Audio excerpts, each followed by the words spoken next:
All right, and there we go. We got our check marks and our exclamation point on Twitter because the Twitter portal is not very fond of us these days, but that's okay. I think that's what the hub is for. So we'll get into it here right now. All right, S- December 7th, Tuesday night, 6:03 Mountain Time means it's time for an episode of Building the Broncos. I am your host, Nick Kendell, and joined by, as always, my good friend and co-host Carl Dumler. Carl, how you doing, buddy? I'm doing good, man. I've spent a little bit of time today fixing my computer, which is always a fun task to do. But otherwise, it's a nice December day, I guess you could say, and life is still good. Even with the Broncos losing bad this weekend, I know a lot of people are pretty amped up about all of that, and we'll get into it. Yeah. But not all is lost, thankfully, in life. And so yeah, I'm happy to be here, man, and happy to talk some Bronco football, even in a difficult time. Yeah, for sure.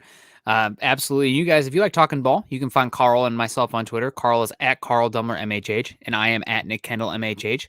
Also, make sure you're following us at BTB Football Pod for the Building the Broncos account, so that way you know when our episodes come out, as well as follow us at Mile High Huddle. A lot of content coming out right now. I know the Broncos are right in the thick of things, but we also have the offseason on the horizon approaching quickly. So this is really the best time to be following us at Mile High Huddle to get all that content for the now and the future.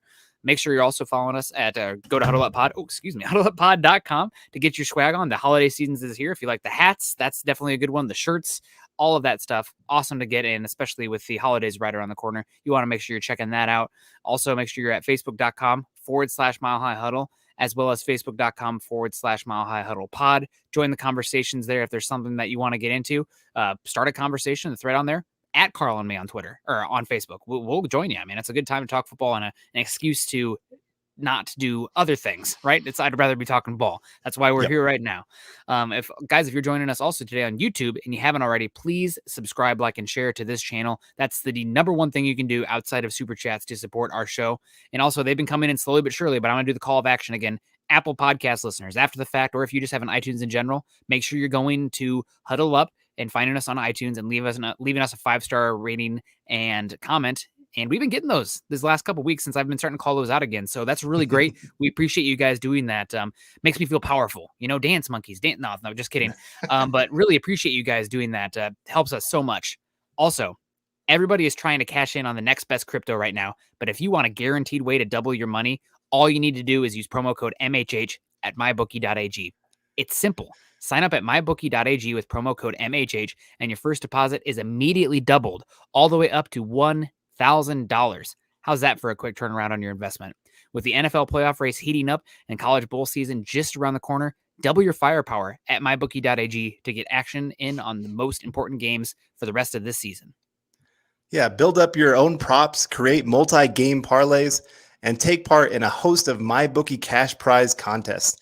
This is the best time of the year to both watch and bet on sports because you know who the winners are by now. Don't miss out. Double your first deposit by using promo code MHH and keep your eyes peeled for more exclusive holiday promotions coming soon at mybookie.ag.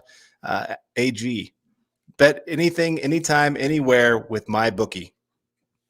All right, and let's get into it. Let's say hello to everybody in the chat right now. We got Diamond Rattler saying, boom, let's go. Always good to see you, Diamond. Dylan Von Arx is in the house too. Sup, Broncos country. Make sure you guys hit that like button on the way in. Amen to that. Jay's in the house too saying, for Vik's sake, if he is trying to be back next year, they better not lose to the Lions at home. Is this a make or break game for Vik Fangio's future in Denver, Carl? Well, yeah, this is the easiest game left on your schedule by far. If you lose this one, playoffs are just not happening. I'm sorry. If you lose to the Lions in a must-win game, especially at home, the writing's on the wall. Even if you make the playoffs, I think the embarrassment of losing to the Lions at home might be enough to get you fired. Yeah, I agree with you totally. This is a game where maybe it doesn't matter as much with the divisional or conference tiebreakers, but if you're losing to the Lions, you're not rattling off 4 straight after that. And every game you have to have at this point. So I agree with you. It is a must win. And if they don't win this game, heads will roll, right? I know that the Lions just beat the Vikings, but Denver at home with the way their defense has been playing the last couple of weeks, they should be able to get after Goff. As long as honestly, the thing that scares me a little bit is the Lions run game is starting to come together and the Broncos run defense has not been very good, but maybe this is one where you see a little bit more crowding the box, single high safety looks to get more bodies and run fits, and say, Jared Goff, beat us deep. Please make my day. Yeah. They've been better than their record shows, I would say. I mean, they've had a lot of close games. Yeah. They lost to the Ravens on a record-setting field goal. Yep. And the Steelers, obviously, they took them into overtime, should have won that game on some missed field goals.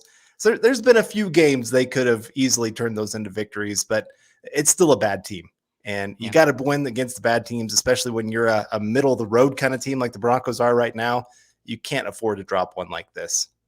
And overall, I mean, I would say this season, the Broncos have beaten bad teams. The only game this year where I would argue maybe they didn't beat a quote unquote bad team, maybe that Steelers game, week 5. I mean, I don't respect that Steelers offensive line, and they had the Denver somehow they beat Denver that week, but I don't think they're a very good squad. And also the Raiders the week after John Gruden was fired. Those two hurt a lot, and I guess you can say the Browns too with Case Keenum. But for the most part, the Broncos have beaten the quote unquote bad teams. The Lions might be the worst team they've played this season, right? Right now they've earned so far. If the season ended today, they'd have the number 1 overall pick.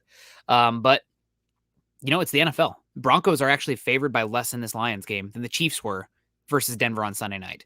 So the 8 points spread right now. So, we'll see what happens, but the Broncos should beat that game. They should win this game. I'm definitely, unless something drastic comes out here in the next couple of days, I'm going to pick the Broncos to cover the spread in that game, and they should win. If they don't, good luck, Vik Fangio and all these guys. You'll be looking for new work next year.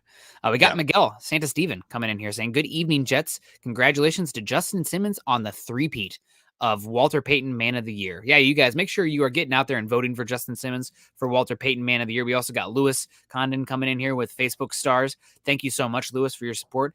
And shout out to Justin Simmons again. Did you watch that video with I did. Steve Atwater? Yeah, awesome. I mean, what a cool way to find out that you're the Walter Payton Man of the Year. One of the people he probably looked up to at the safety position growing up, and obviously has been mentored at a little bit there with the Broncos organization, and just getting that opportunity just to have that kind of video played for him. And it was pretty awesome. And Justin Simmons, man, you couldn't ask for a better, I would call him face of the franchise. He's a great player on the field. Honestly, he's gotten better as the season's gone on. He is looking like maybe the first or second best safety in football right now, making plays left and right. Honestly, he's dropped about 4 interceptions this year. Yeah. He could be leading the NFL in interceptions. But like I said, then off the field, what this guy brings to the Denver community, just left and right, he does. He's such a cool guy, and I'm so glad that he's a Denver Bronco. Yeah, and Justin Simmons maybe not having the best season this year. I think probably if I was voting right now, if there was like a single safety that would get the number 1 nod, it'd be Kevin Byard for Tennessee, who's been having a phenomenal season out there. But Simmons has been really good. So, and like you said, on and off the field, he's what you want for a Denver Bronco.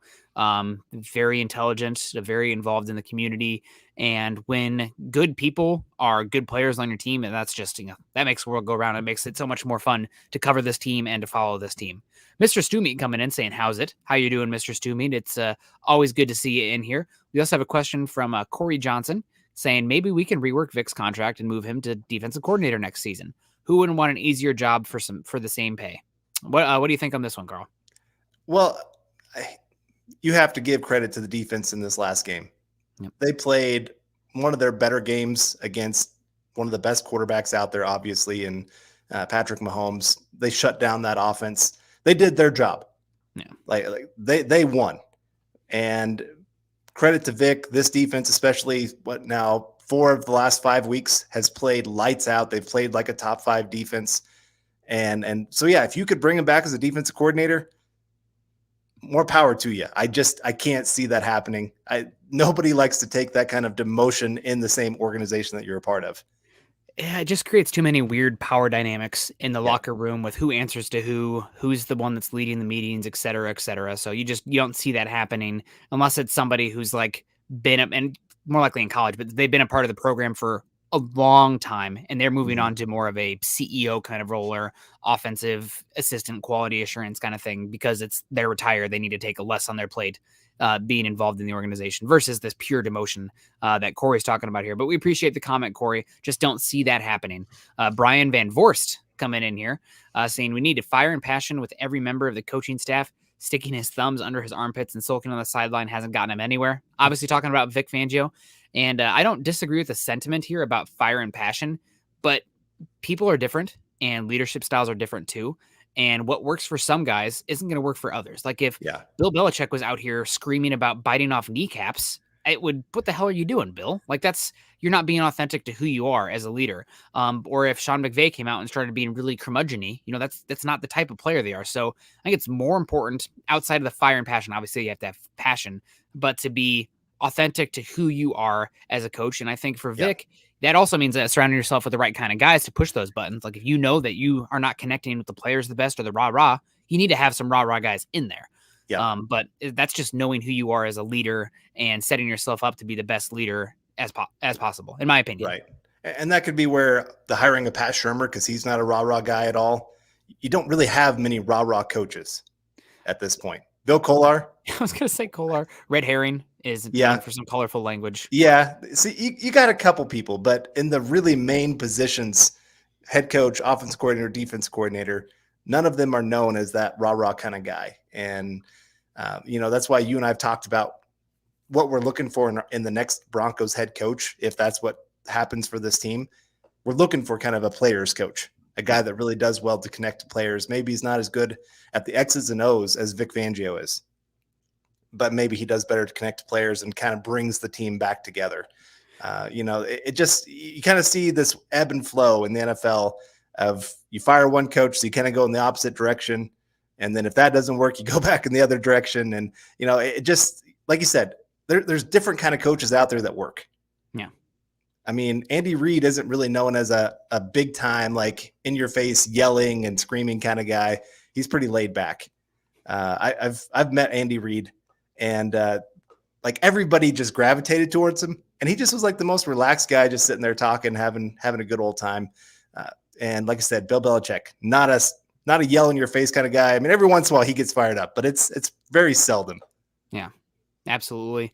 Andrew Baker coming in with the stars. Thank you so much, Andrew, for the support. Always coming in, and always love the last name Baker too. That's my favorite peak out here in the Pacific Northwest. Mount Baker, man, beautiful. The unknown is the spice of life, but man, Broncos unknown sucks. No one wants to root for not making the playoffs. Hashtag MHH for life. Hashtag Denver Broncos for life. I mean, that's why you play the game, though, right?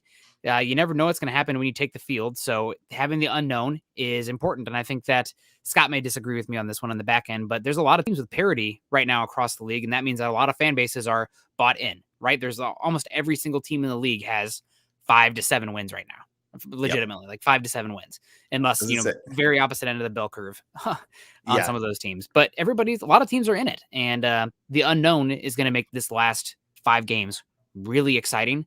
And the best, most important football games the Broncos have had in half a decade. Right. Well, I mean, the Broncos are 12th out of 16 teams in the AFC, and they're half game out of being in the playoffs. Yep. I mean, that's how close this is. Like you said, I mean, any of these teams could catch fire here in December. I mean, who saw the Steelers winning this last weekend against the Ravens when they've been looking pretty bad here lately? You never know what's going to happen. That's what you love about the NFL week to week. I've had this argument with people about college football compared to the NFL. My one big problem with college football is about half the season are games that the winner's already been decided. Yeah. There's very little parity. The top 5 teams are usually pretty close to being the same top 5 teams at the end of the year. This year's a little different because Michigan went from unranked to obviously second place. But that's very rare that kind of thing happens. And so for the NFL, one year, I mean, Patriots missed playoffs last year. Now they're looking like maybe the best team in the AFC. Yeah. It's just amazing how things can change. Yeah. I will say that in college, at least you kind of have a rotation of names due to just guys graduating and stuff, where if you have a franchise elite quarterback, every year, there's not much changing there when you have that kind of guy. But we got Lando Lee coming in and talk about showing up, being consistent. Lando's been helping us and contributing to multiple shows here that I've been in recently. So thank you so much, Lando. We appreciate that over on Facebook. We also got Trevor checking in from Facebook. Evening, fellas. Go Broncos. Mark Lindemode is in the house. Howdy, Broncos country. Nick, Carl, and Scott. It's always great to see you. Travis is in the house too. Good evening, Nick and Carl and Broncos country. Travis, man, good luck to you guys in the the Rose Bowl. It's not my Hawkeyes going against you, but Ohio State versus Utah should be a heck of a game. I'm really excited for the Rose Bowl this year. So good luck to Utah. I'll probably be cheering for Ohio State because of the Big Ten. But I'm not rooting against Utah. So we'll put it that way. Travis Tarbox coming in. I know he's probably rooting for the Big Ten, but we'll have to ask him, fellow Hawkeye fan. Evening, fellas. I can still hear Mike Shanahan telling the guys in 1998, you guys want to be a 500 football team in training camp. That's the way this team is going to be. Yeah, Mike Shanahan, definitely a good one. And also Travis coming back in saying it was sad how bad our Hawkeyes played in the Big Ten championship, Nick. The offense did nothing. It was a lot of my hair turned gray this weekend from watching offensive football for my teams. But, what can you do? That's why we got this platform that we can come out here and have a big old cry together, right? I'll cry for super chats, no doubt about it. But haven't cried on here yet. But yeah, Travis, that's okay. I'm excited to play Kentucky in the what is it? The Citrus Bowl. Should be a good game. That was Michigan, Alabama last year, and that could be the championship game this year. So we'll see. There you go. Who knows? The Hawkeyes won't be there. But let's get into it a little bit. Thank you so much for the comments, Travis, and the support. We appreciate you. Pleasant surprise and biggest letdown. So far this season, you came up with a topic, so I'll give you the floor. What are your thoughts here? Lead us into it. Okay. Well, do we want to start with the bad and go to the good, or good to the bad? Let's do bad first. Okay. I'd say one of the disappointments for me this year, we've talked about it a little bit on the show before, Noah Fant. Yeah. I really thought he was going to emerge this year. He came into camp just as ripped as he's ever been. Just looked like he really spent the offseason getting himself in the best shape of his life. And I know he did have a lot of off-season or off the field issues that showed up in his life that he had no control over. And so I do get that side of things. But there's just been so many plays that if Noah Fant makes either the block, it turns into a big play, or if he just makes one guy miss, it turns into a big play. And he's just not quite been there. It's just right there on the edge of being something great, and he can't do it. And I'm not giving up on the guy by any means. I mean, he's still a very talented guy. And I think depending on the new staff that possibly comes in and new quarterback, I mean, they could really get the most out of him. And there's been times where he is wide open. And I kind of wonder a little bit if Teddy Bridgewater doesn't trust him anymore with just how things have played out a little bit. Maybe that's what we've seen happen a little bit. But no, he's just been a little bit of my disappointment this year. Yeah, we got a bunch of people coming in. So howdy to all you guys. I was flashing some names up there, and we appreciate all of you. Tommy Simmers in the house too. Colin Wood, great to see you. We got Wayne coming in too. Hi, guys. How you doing? I'm doing good, Wayne. Hope you're doing well. For me, my biggest disappointment, you took the one that was the most obvious to me. I think Noah Fant would be the guy. Third year as tight end, a lot of space to work with the weapons they have. I mean, Teddy Bridgewater, if he's checking it down, that means there's opportunities for yards after the catch. And Teddy Bridgewater has been not doing a lot, Noah Fant's been not doing hardly much of anything after the catch this season. I mean, gosh, how many missed tackles has he had when they've schemed it up? It's a defensive back versus Noah Fant. A 5'10", 195-pound dude versus your 6'5", 250-pound tight end. And he gets downed immediately, like tackled immediately. So it's just, he's definitely been disappointing for me. A guy for me who's been somewhat disappointing this year since you took the obvious one. And we got stars coming in here from Dave Glassman. Thank you so much, Dave. We appreciate you coming in morning and evening. Always consistent, big supporter for us here in Mile High Huddle. We appreciate you, Dave, so much. Somebody who's been disappointing for me this season is Shelby Harris. Shelby Harris is one where I was hoping you paid him a pretty good contract this season. You had the offseason prior where he came back on the 1-year deal, and George Payton identified him as somebody that they were worth bringing back, gave him a 3-year deal, and haven't seen Shelby making too much of an impact game to game. The defensive line in general has been getting displaced in the run game pretty typically. And Shelby Harris has also been not getting much pressures, and the ball's batted down, like you typically say. I know he had 2 big plays in that Cleveland game. I think maybe even the same series where or a couple different series where he had a blocked field goal and forced a pressure to cause an interception. But Shelby Harris has disappointed me this year. He's not really creating much splash plays on that interior defensive line, and he's needed to, especially with Bradley Chubb getting injured, with Von Miller on the move.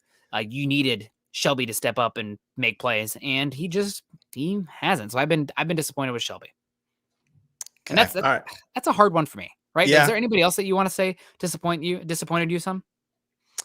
Yeah, I mean, there's plenty of guys out there. Kyle Fuller has been very up and down all season. I mean, he has been the cornerback everybody is attacking. It seems like Malik Reed, for being the guy that everybody hyped up of, he led the team in sacks last year. And he's a team that teams are targeting big time, especially in the run game. I mean, just run it at Malik Reed, you're picking up 5 yards. And it's just that simple. And he's proving he's a better backup than he ever is a starter. Yeah.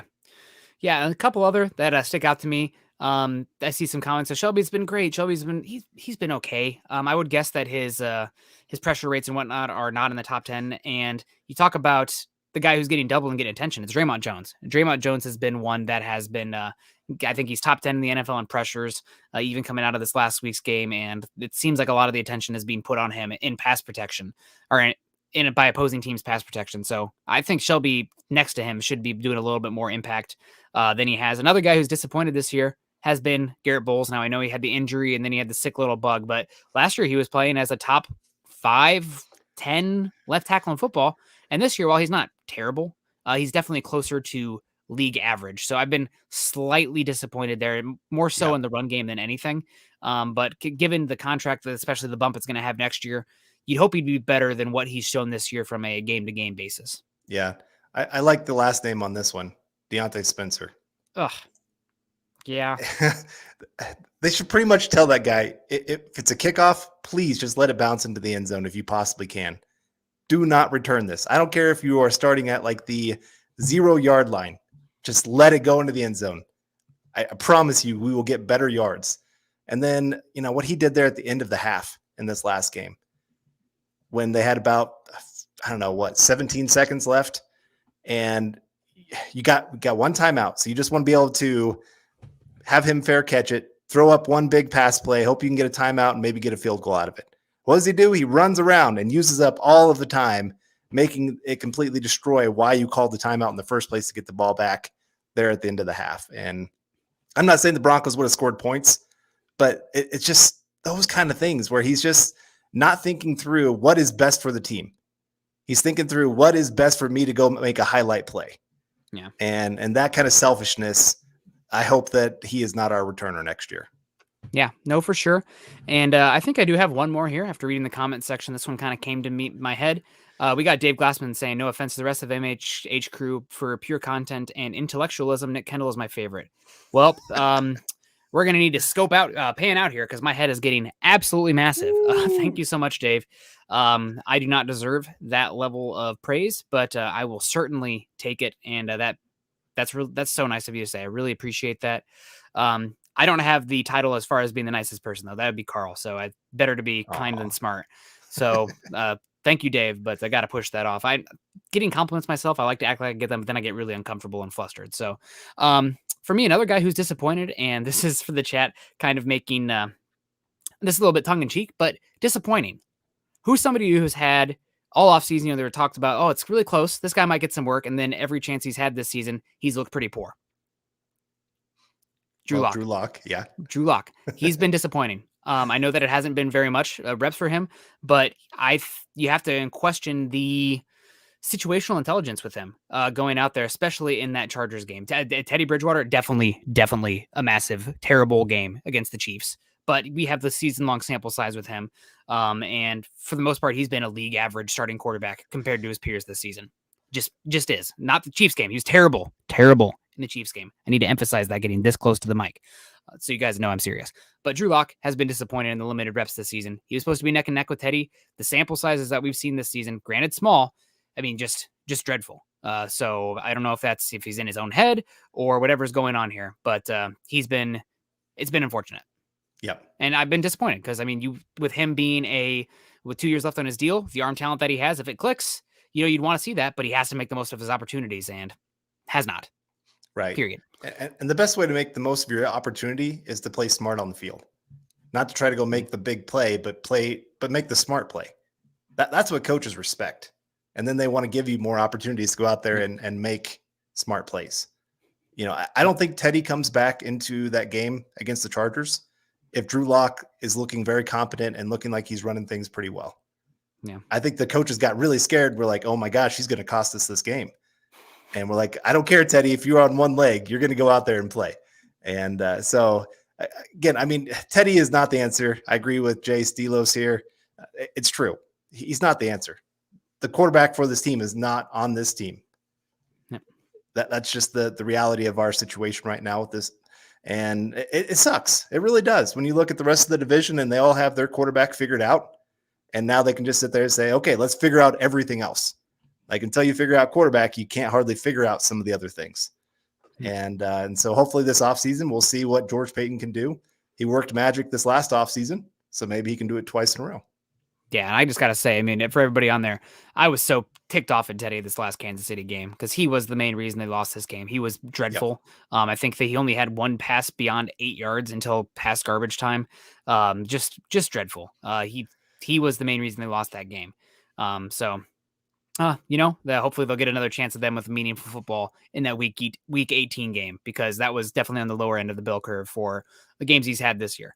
Yeah, we got Colby coming in here. Thank you so much, Colby. I'm assuming stars said, remember when we had Trendon Holiday or however you spell his name. I think you spelled it right. I missed that excitement. So. Double-ended excitement on that one there, buddy. It was the abject horror sometimes when he was fielding catches or making decisions, and then the pure excitement, when he makes some explosive plays. It was excitement, sometimes not the good kind. Yep. He could win you a game and lose you a game as a punt returner. And not very often you get to say that about a guy, but you closed your eyes as he was returning it or as he was catching it. And once he got it in his hands, then you're like, okay, let's see what happens here. And usually it was magic once he actually got the ball in his hands and took off. But oh my gosh, it was pretty scary watching him catch a football. Yeah, no, totally agree with you. We got Andrew Baker coming in saying, should we run the wheels off Melvin the rest of the way to boost stats and better his trade value? Seems like Pookie and Boone is the future. Go Nick, Scott, and Carl. Melvin Gordon's not going to have trade value because he's a free agent at the end of the year. Yep. So you can argue that you want to maybe use him to protect Mike Boone and Javonte Williams, but you're in the midst of a playoff run right now. You're 6-6 with everything you want still in front of you, still within your control. So they're going to go with the best guy. And maybe your argument is to use Gordon more so in other cases, or maybe even use more personnel packages where you use multiple backs on the field. I don't advocate for that. Not in this economy, even though you have two good running backs, you're taking a better pass catcher off the field or blocker in that situation. But you have three very good running backs. It's a good problem to have. It's one position, knock on wood, everyone. It's one position where the Broncos have not been super ravaged with injuries this season. This is the first game, this last week, the first game where you lost a running back to injury. So I feel very good, though. Mike Boone, limited action. Very excited about him. Everybody freaking out. Why would you let go of Philip Lindsay to have Mike Boone out there? It's like, well, I think you can maybe see why if you watch the tape. I don't know. Maybe I'm just a little bit of a curmudgeon who likes to be against the curve on that kind of stuff. But he did win an award this week. Angry Run. Angry Runs. Him and Quinn Miners winning that trophy. So now the Broncos have 2 for the year. Two and a half? 2.5. Well, yeah, we'll take it 2.5. We'll give it to Quinn Miners. And you got to love Quinn Miners doing that on that play. Just that non-quit attitude of his. And we got Stone Carranza coming in here with more stars. Thank you so much for that. Really, really appreciate that. And Malcolm Brown from Alaska coming in with a super chat saying, let's draft 2 quarterbacks. Hey, more darts at the board. And really this draft class is kind of a hit and miss. I don't know. There might be a guy that really emerges from this draft, and it might not be even the first 4 or 5 guys taken off the board. Typically, when you see 2 quarterbacks drafted, it's because there is some dissent in the decision makers going on, where the head coach or quarterback coach or offensive coordinator has a guy, and then the front office has a guy. So I don't know if that would be a good thing, because I think that would point to some disconnect with the decision makers.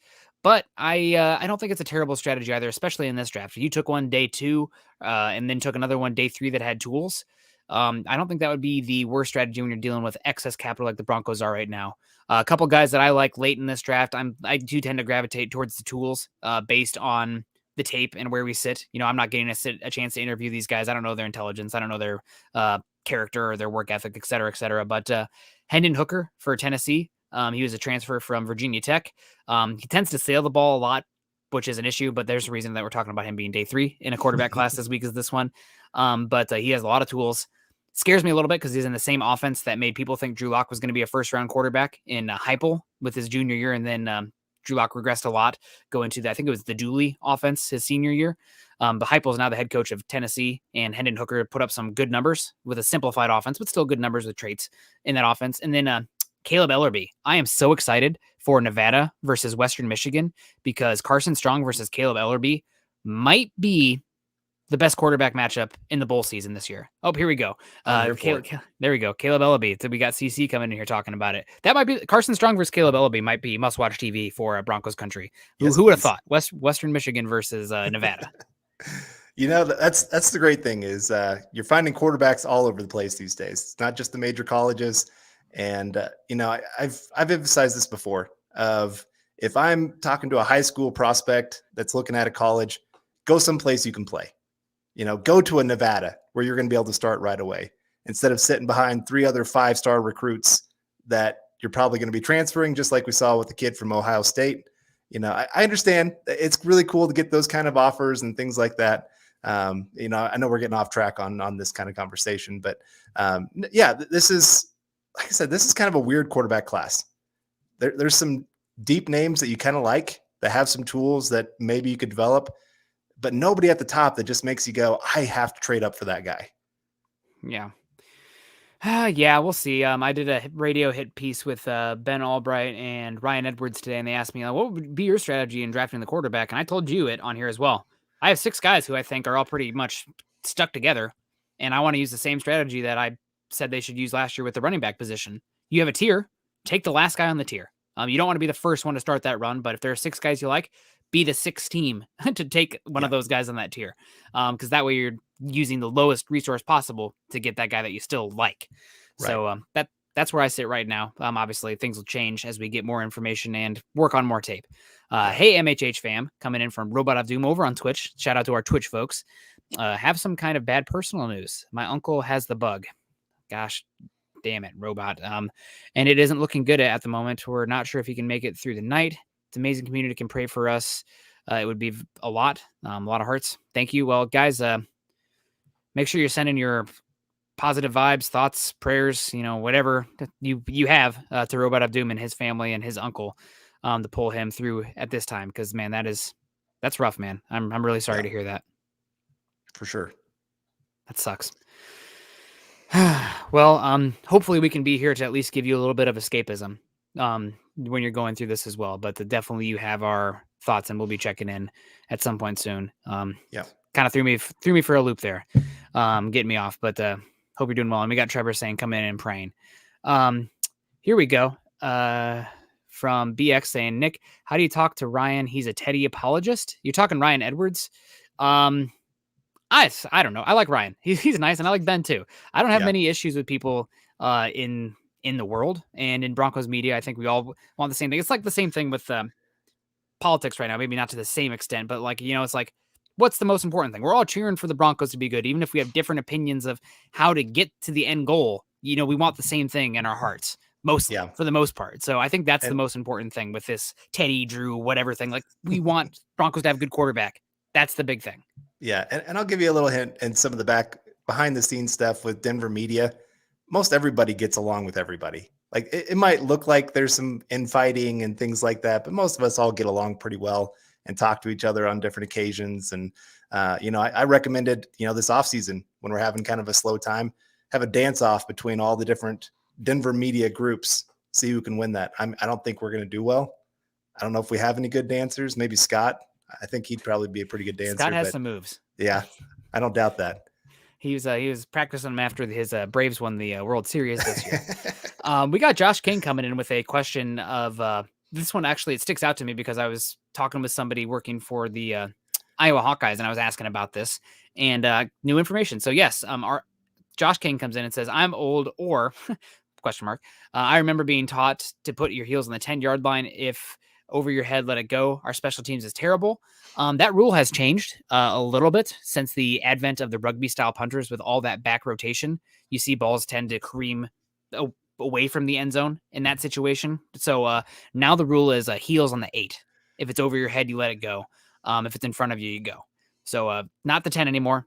typically it's the 8 and stuff. I never even, I've heard that before. It never really stuck out to me. But then just recently, talking to a coach, and I was like, oh, good to know. That's why they do that. So Yeah. good to see. Michael Ronquillo coming in with stars. I'm sure Michael Ronquillo is one of the kings of the stars up there. Very consistent with us. Always super appreciative that he reaches out after the shows on Twitter and says what he likes about the show. So that's really nice of you, Michael. We appreciate you. Michael says Justin Simmons was nominated for the 2021 Walter Payton NFL Man of the Year Award for the 3rd consecutive year being the Broncos nomination. Go Broncos from Tucson, Arizona for life. Thank you very much, Michael. And yeah, we talked about that earlier on, man. Justin Simmons, there's a little bit of a debate about, like, was he worth getting that big contract? How important is it to pay a safety that kind of money? Is he impactful enough from the safety position to be talking about him as being one of the best safeties in the NFL, or worth being paid the best safety money? But it's the entire package for Justin Simmons. It's not that he's just a very good A-level player on the field. He does every single thing you want from a player off the field. Super intelligent, super well-spoken, works the Boys and Girls Club in Denver. Every single opportunity for charity or to give back to the community and put others first. Justin Simmons tends to do that. So, we can criticize him on the field, and because the tape's right there, right? He makes mistakes, dropping picks. Sometimes the tackling's not the best, give or take, he plays. No questioning that man's character. He deserves the 3-time nomination in a row. What a heck of a person. Very happy to have him representing the city and being a Denver Bronco. Yep. And you talk to anybody that's actually met him in person, and they're like, yeah, he's that genuine of a guy. He's not just doing it for show or anything like that. So really appreciate, again, just him being a Denver Bronco for so many different reasons. Yeah. Yeah, he's amazing. He's a great player, and I like it that he's playing better recently because it's tough to be super hard on him with the contract and everything, because what a good person he is off the field, and a leader in that locker room too. I guess you would call it off the field, but like different kind of off the field, community versus in the locker room. Trevor Sandel coming in here saying, Nick and Carl, your thoughts on Kliss's comments about the Broncos, if they should be targeting Ben Roethlisberger next year. Is this likely? God, I hope not. God. You would talk about everything I just said about Justin Simmons being amazing.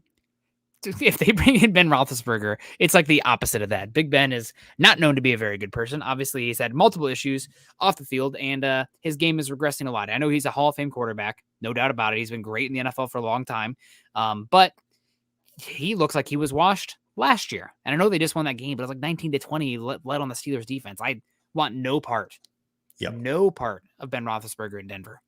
Yeah, me either. There'd be a long list of quarterbacks before I ever got to Big Ben. Yeah. Honestly, I'd rather have Teddy back than Big Ben.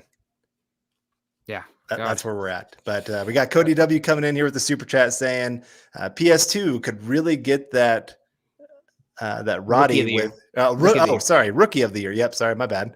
I'm used to seeing it in capital letters. Yeah, for sure. Yeah, with Lions game. That's my excuse. Well, if he goes out there and has if he can get another about 2 or 3 interceptions this season, he's going to be up there. I still think it's going to be tough because cornerbacks just are not recognized. Champ Bailey, when he had his big 10 interception season, and I think he had more interceptions than catches given up for the year. I think was that the 2005 or 2006 year.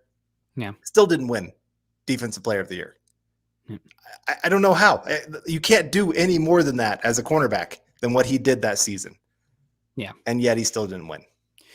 Yeah, it's too bad that they don't have any. NFL is all about these awards, participation trophies. They should have an AFC and an NFC offensive and defensive rookie of the year. We need to celebrate this, and it also create more interest in the teams, more teams to be excited about stuff and stuff to talk about with the NFL draft. I don't know why they don't do this already with that kind of thing. Obviously, there can only be one league MVP, but with something like that, why not give it an NFC and an NFC designated one? So Patrick Surtain, be the AFC one at this point. But because there's only one award, and because NFL voters still are overly romanticized the linebacker position and the gosh damn stupid Cowboys, it's going to be Micah Parsons. It'll be Micah Parsons. And he deserves it too. He's been incredible this year. Yes. His pressure rate has been amazing. If you guys go back, I said, off-ball linebacker, maybe wouldn't use a top 10 pick on that. Micah Parsons, the edge rusher.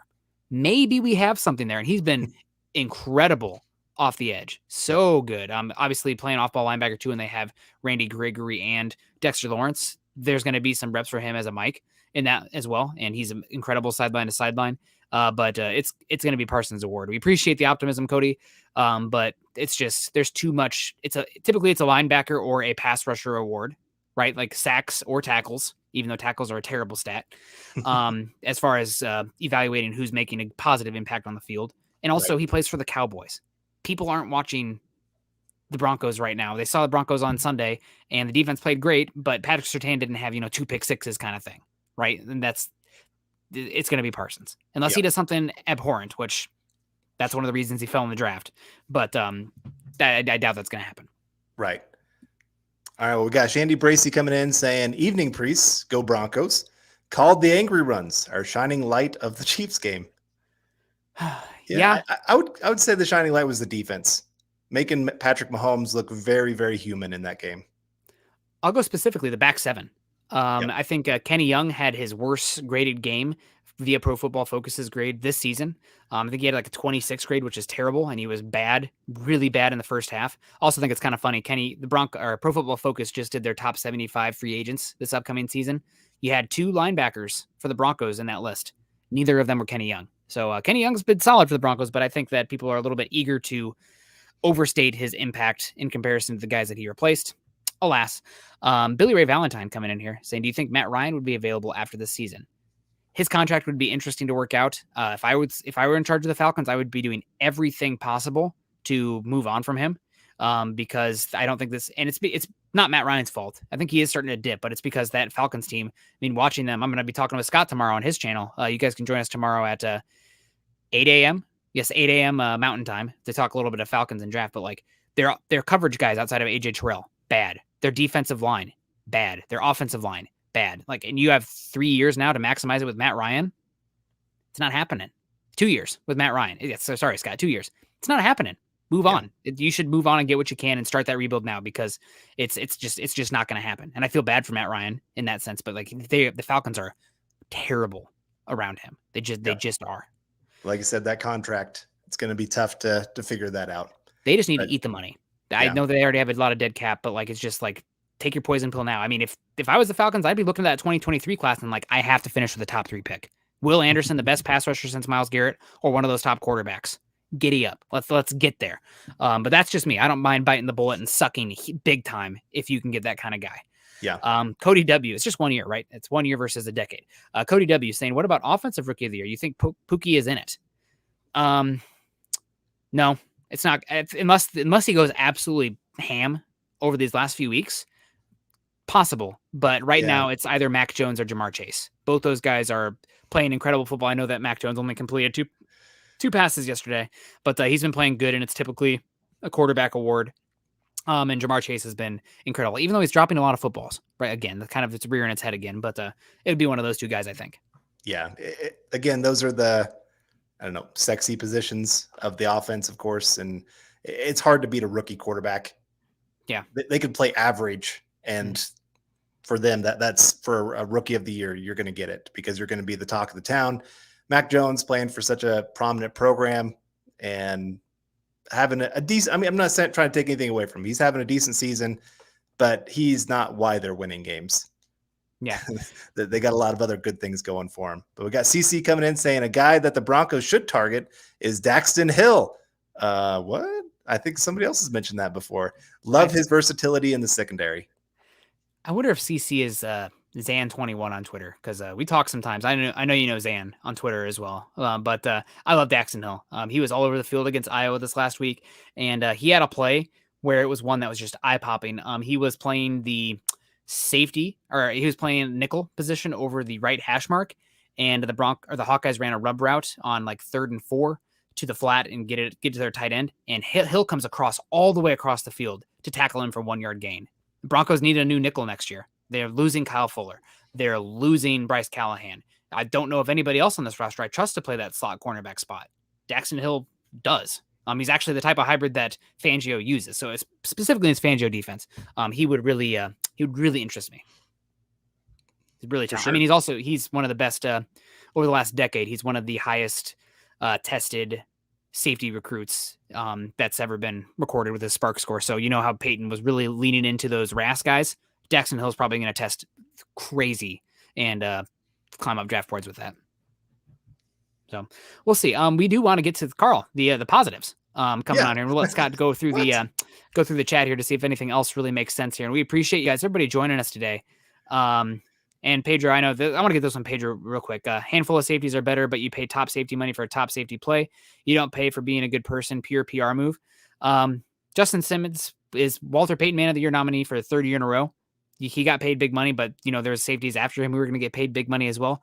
And big thing with George Payton, who I guess we can criticize him if we want right now, but has been retaining your good guys in that locker room for competitive value. You're not overpaying and rewarding them. And I think that's an important one here. So I get what you're saying, but I think that with the context of Walter Payton Man of the Year, it's worth talking it in that discussion right now.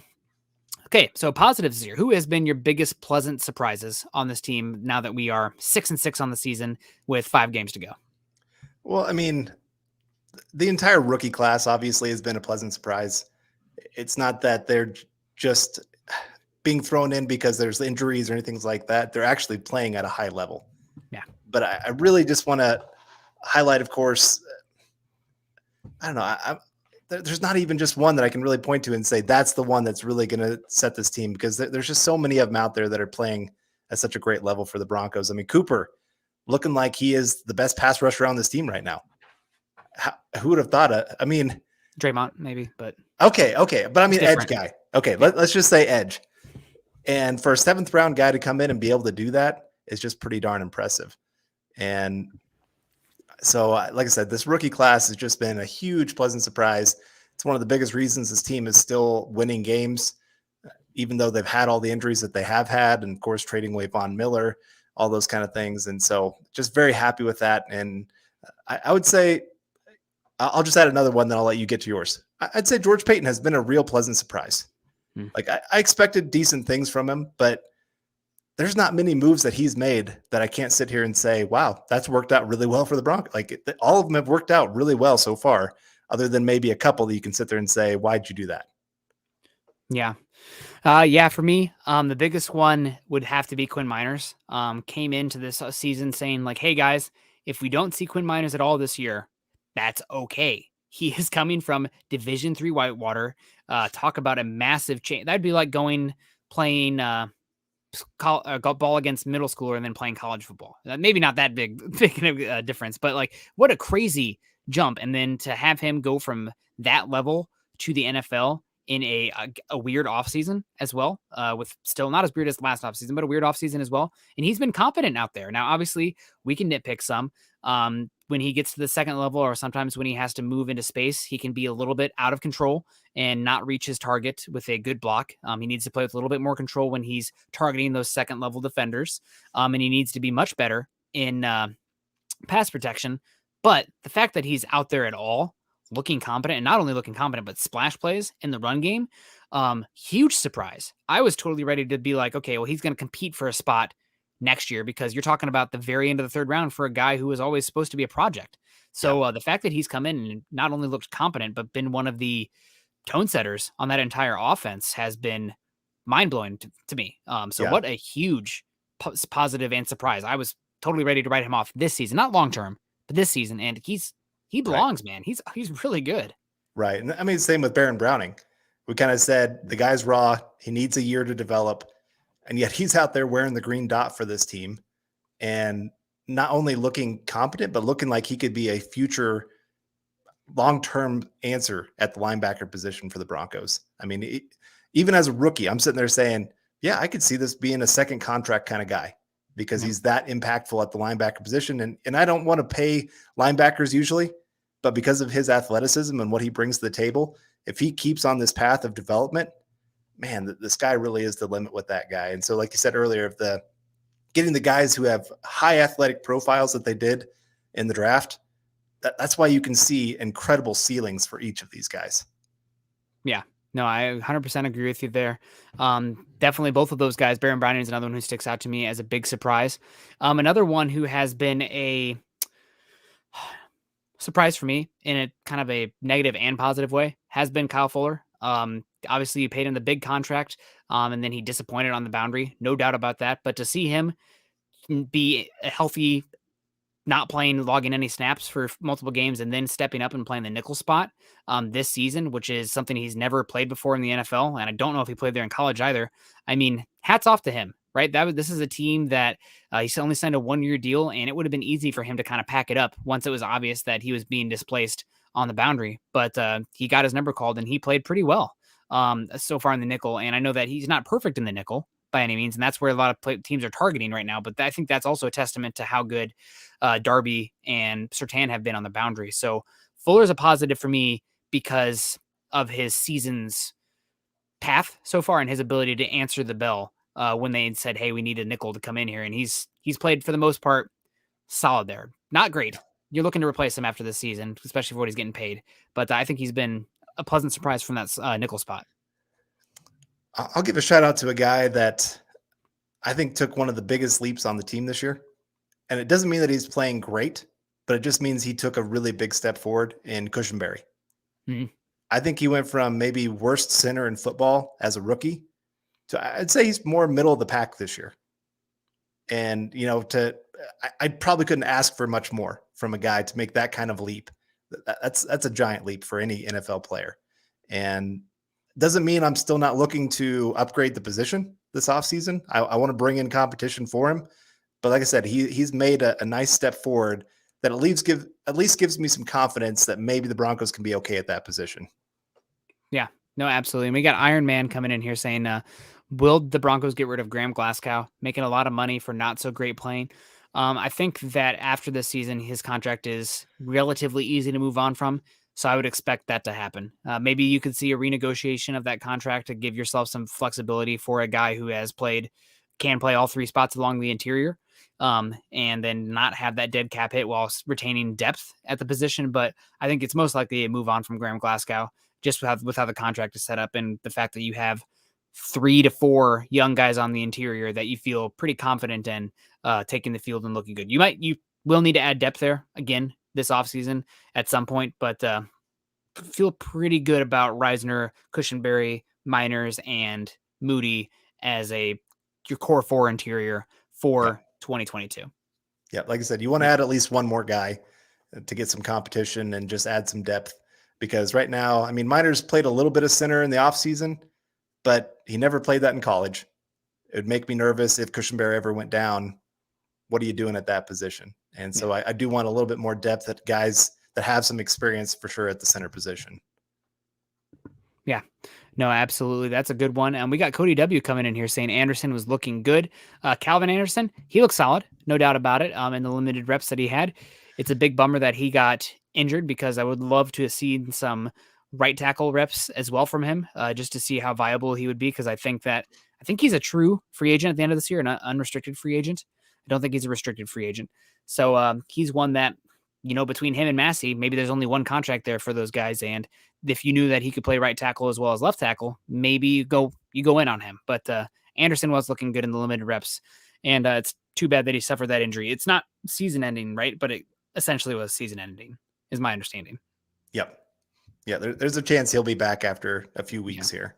So that's a positive. At least, if nothing else, he can maybe have an off season that he can get stronger and stuff like that. And I wouldn't mind the Broncos bringing him back on a 1-year or 2-year prove it kind of deal, because he is a good swing tackle for the team. Yeah, I totally agree with you there. And finally, unfortunately, I don't want to come back to a negative, but one that stuck out to me here as far as somebody who has let me down. And I know that I typically do not like to blame players for this kind of thing from happening, but it's another year we're in this situation. We are coming up to a deadline where we need to know what this guy is with the direction of the team, and that with what they're going to do at that position. It's Bradley Chubb. Bradley Chubb, you drafted him 5th overall. Sour grapes, could have had Josh Allen. Josh Allen hasn't been that great this season. Blah, blah, blah. He hasn't been what you'd hope for that 5th overall pick. And now you are coming into this stretch run where your edge rushers have not really been getting after the quarterback here. Pretty recently, Jonathan Cooper has had some high variance games, but Chubb is getting a good share of the snaps and has not been super impactful. I know he's coming off the injury again, but it's disappointing because you need him, and you're going to have to make a long-term decision at that edge rushing position, maybe as soon as this draft. I mean, maybe you're drafting Chubb's replacement this year.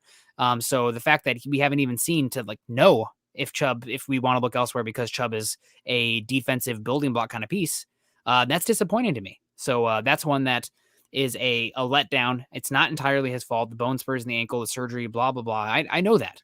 But still disappointing. And I'm sure he's disappointed too, right? He would tell you that the same thing, and he's working hard, and I'm sure he is. But we need to have good tape out there on him to understand what we have at that position and what we're going to do at Ed going forward.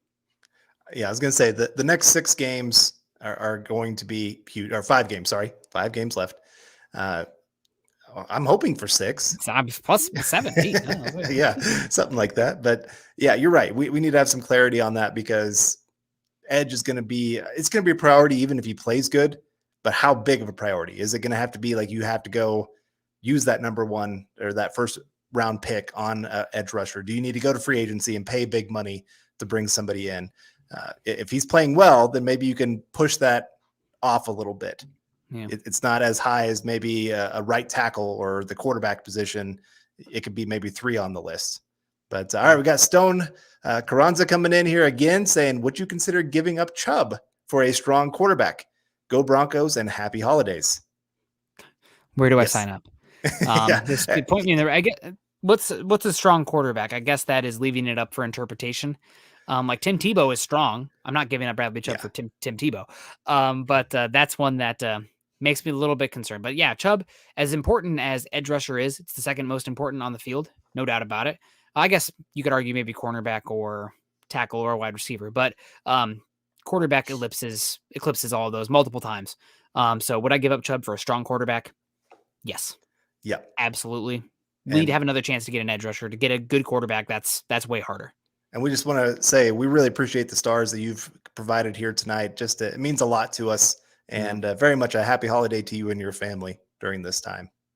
Yeah, no, totally. Thank you so much, Stone. And definitely get the quarterback. We'd have a lot of fun here in Broncos country.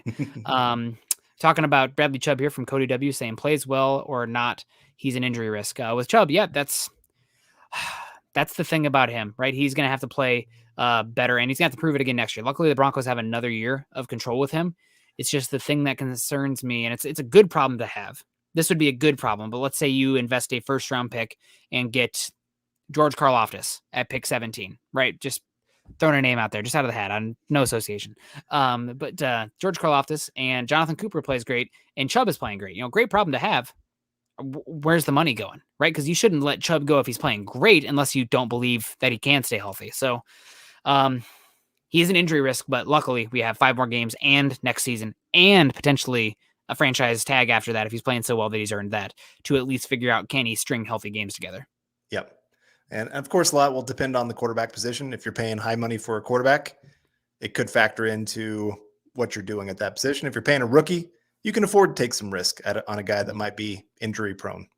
But all right, we got Herb Davis coming in here saying, question, can we for once just draft a talented quarterback instead of getting someone's hand-me-downs, one we can keep for 10 years or better? Well, I mean, that's the dream.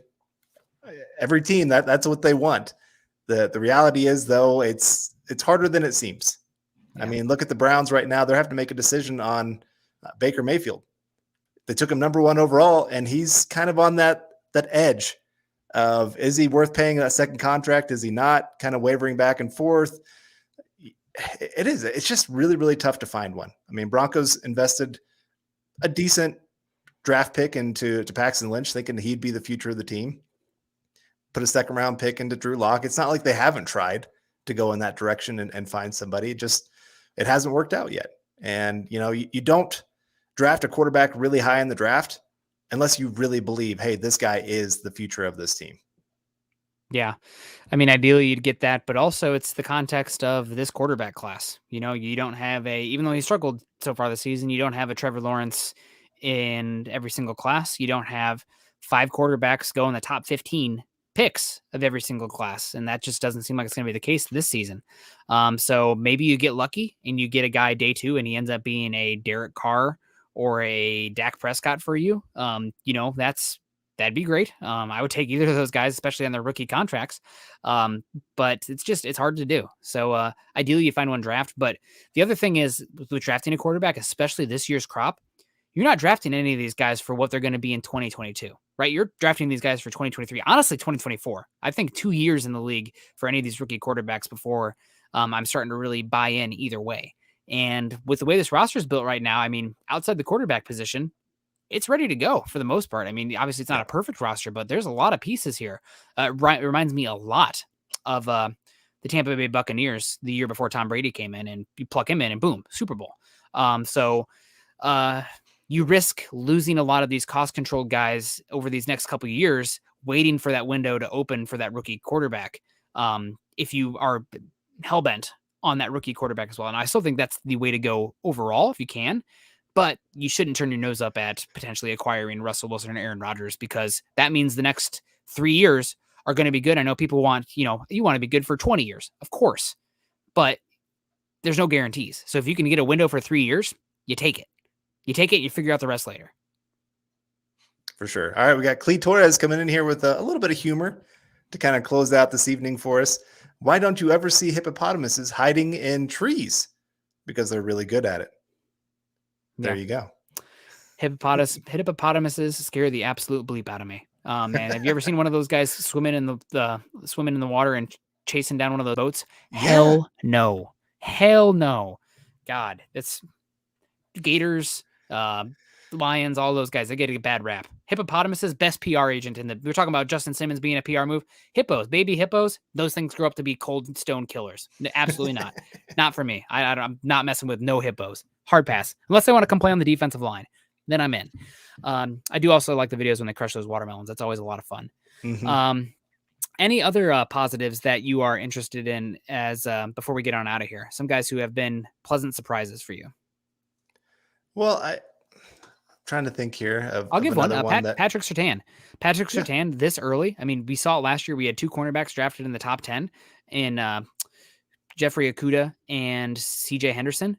Both those guys have looked really not very good. I mean, Okudah was the number 3 overall pick, even not, back end of the top 10. And Patrick Surtain has lapped those guys with how good he's looked out there this season. I mean, he's already top 15 cornerback in football and ascending. I mean, he's only 21, 22 years old. So Surtain, even though he had a lot of hype coming in with the 9th overall pick, he's surpassed the hype, in my opinion. He's been that good on the field. So pleasantly surprised with how good he already is. I'm really excited about that. All right, I'll throw another one out here, mostly because I just like saying his name because I can say it right. Albert Okwuegbunam. Okay. Nailed it. It's always fun to listen every week to them try to pronounce that name, and man, they have an entire week to get one name right, and they can't do it. But we worked on it obviously a long time to get it right. But he's been more than I ever thought he'd be in the NFL. Yeah. He's actually done well of yards after the catch. I thought he'd be kind of a straight line guy, red zone target. No, they've been using him in 3rd down situations. And, he got hurt earlier this year, so he hasn't had quite as much opportunity, but he seems to be the tight end that Teddy Bridgewater trusts the most. And like I said, he's doing some nice things on the field as a receiver. He hasn't been a complete liability as a blocker. So, like I said, I didn't expect much coming into the NFL. We all talked about it on this podcast when we were doing the draft coverage. We were mad about that pick. And now I'm sitting here saying, I'm glad I'm eating some crow. Yeah, we're having some Kenny Pickett questions in here, so might as well get into that. Kenny Pickett is an interesting quarterback, but he's got 3 things going against him that make me a little bit skeptical. Now, I'm not saying I'm out on Kenny Pickett because I know enough to know that I don't know enough in general, especially with the quarterback, because it's so much is between the ears and what's in the guy's heart. But Kenny Pickett is going to be 24 years old as a rookie, which is extremely old for the quarterback position. Trey Lance came into the league and he was drafted at age 21. So he's 3 or 4 years older than Trey Lance. And Trey Lance is already going to have a year in the league than Kenny Pickett. Kenny Pickett has already played a bleep ton of games in Pittsburgh. So it's not like he's raw and developing in that sense. He already has a lot of reps. So there's a good argument with his age and the reps he's had. He's already taken a lot of steps forward. There's not going to be this linear growth that you see from other quarterbacks. And speaking of a lot of those starts, Kenny Pickett was not that good before this season. I know he had a really high adjusted completion percentage because a lot of drops last year with Pittsburgh, but definitely not somebody that people thought would be a first-round pick. And finally, maybe this one will get some eye rolls out there, but Kenny Pickett with 8.25-inch hands. Carl, there have been, since 1999, there have been 227 quarterbacks with their hands measured at the combine. Following me so far? Okay. Yep. How many have had 8.25-inch hand size measured? One quarterback. And we're not just talking good quarterbacks in the NFL or anything like that or blah, blah, blah. In the NFL combine since 1999, out of 227 quarterbacks who've had their hands measured, one quarterback has hands that small. And it's not an official measurement yet, so we'll see what that comes out to be. But for me, there are obviously outliers that work in the league. Sometimes that happens, but there is a reason that outliers typically don't work. So it just makes me a little bit skeptical and hesitant with him at this point with all those factors stacked on each other. If he's got the heart and the mind, then, you can say, I'm F these outlier stuffs. I don't care. He's our guy. Okay, more power to you. But from where I sit, it just makes me a little bit skeptical. Yeah, I'm with you. I like Kenny Pickett. And I think if you want day one impact guy, Kenny Pickett's probably your guy. Yeah. If you really want to maximize this roster, like I said, if you're not getting a veteran, Kenny Pickett might be your top choice. Carson Strong could be up there if his knee checks out. But there's some red flags that you got to get checked out for sure, especially playing in Denver where weather can change week to week like crazy. And he has 26 fumbles in college as well. That's another worry about those small hands. So there's some things, and each of these quarterbacks in the top of the draft, they have some concerns for sure. But I wanted to get to Cody W here with his super chat. Pookie, limited reps and still looks like a monster. Yeah, he looks like a star for the future.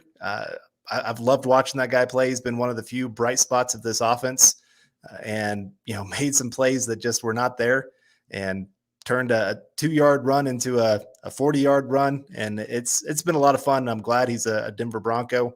I was a little leery about trading up for a running back, but so far he's been pretty much worth it. Yeah, especially these next 3 years. He's going to be great. But Scott makes a good point here from the Mile High Huddle account saying limited reps might be the reason he looks like a monster right now. He's a rookie and he's fresh instead of hitting a wall. And there's something to be said about that. I remember the year that the Broncos leaned on CJ Anderson's legs. I think it was 2014 down the stretch. And it's like, oh my God, CJ Anderson putting up, 20, 30 points of fantasy game per week. And it's like, well, he hasn't been getting any touches. So everybody else is, tired, bumped and bruised. And this guy's completely fresh coming in down the stretch. Obviously, Williams is not completely fresh, but there is something to be said about having less wear and tear on you, especially now that we're in an 18-game season. You're going to need to see those guys. So keeping them fresh, I think that's not a bad way to go at all.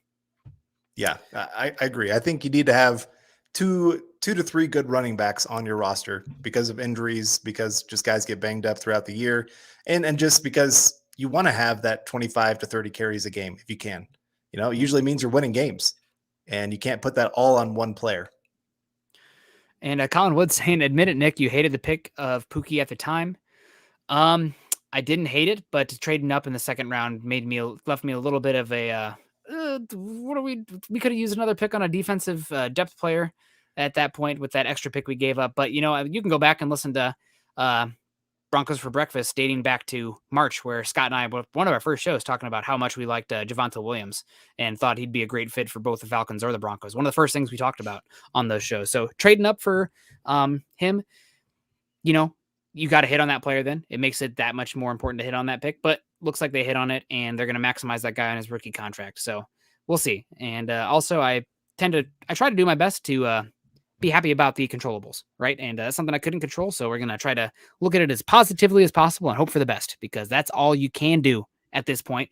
And guys, talking about being positive, we got to get on out here. So got to go cook dinner for the family. And I know Carl's got some stuff to do as well. So, and we're already at an hour and 8 minutes. So we appreciate you. Want to give a shout out to Clayton Huron. I saw that his family is sick, dealing with a sick bug going on there. So hopefully everybody's doing better there. And also, again, another shout out to Robot of Doom over on Twitch with his uncle battling for the night. So hopefully we'll hear good news tomorrow. But thinking about both of you guys, we appreciate you. We appreciate everybody in the chat. You guys are great. Chat was lively today, and for the most part, pretty cordial. Sometimes sometimes I'm a jerk and I can flame people up a little bit, but that's fun. So we appreciate you guys. Make sure you're following Carl and myself on Twitter. Carl is at Carl Dumler MHH, and I am at Nick Kendell MHH. Also, make sure you're following us at BTB Football Pod, as well as at Mile High Huddle. Guys, holidays right around the season. Maybe you're like me, a little bit last minute with your shopping, or you have an incredible wife who is a way better gift giver than you, so you don't have to think about very much, but you still have to get somebody a gift. Why not get your favorite Bronco fan something over at huddleuppod.com? We got hats, we got shirts, we got coffee mugs, we got gaiters, we got sweatshirts, etc., etc. So make sure you go out there and get some of that, and share your swag with me on Twitter. Add us on Twitter so we can see it and reshare it and get some hype on that, because they're good looking stuff. I love all our hats. A lot of fun. Also, guys, if you're on Facebook, make sure you're joining us at facebook.com/Mile High Huddle, as well as /Mile High Huddle Pod. If you are listening to After the Facts or you have an iTunes account, go to Apple Podcasts, and leave us a 5-star rating and a review. And we're going to keep reading through those as the shows go along. I'll read another one Thursday morning. And also, YouTube folks, please subscribe, like, and share. I know not everybody, especially this time of year, is in a position where they have the finances to contribute to the show in that way. But if you aren't in that position where you can do something like that, what you can do is subscribe, like, and share completely for free. And that helps us a heck of a lot. So we really appreciate when you do that. So, Carl, what's the rest of the night looking like for you? Heading to the gym after this. I was planning on going before the show, but like I said, my computer decided to do the blue screen of death. And so I had to get my computer running just so I could do the show. Now I can go relax, get a little workout in, let off some steam about my computer maybe dying and having to go buy a new one. But yeah, I think that's what I'm going to do. Then maybe get my living room ready for hanging Christmas decorations. There you go. We leave on the 15th, so we decorated early just so we could enjoy it around the house as well. So, well, guys, we appreciate you. Some of you, I'm sure we'll see tomorrow morning on Scott's channel on YouTube, so make sure you go check us out there. The rest of you, have a great night. Stay safe. Choose kindness. Go Broncos.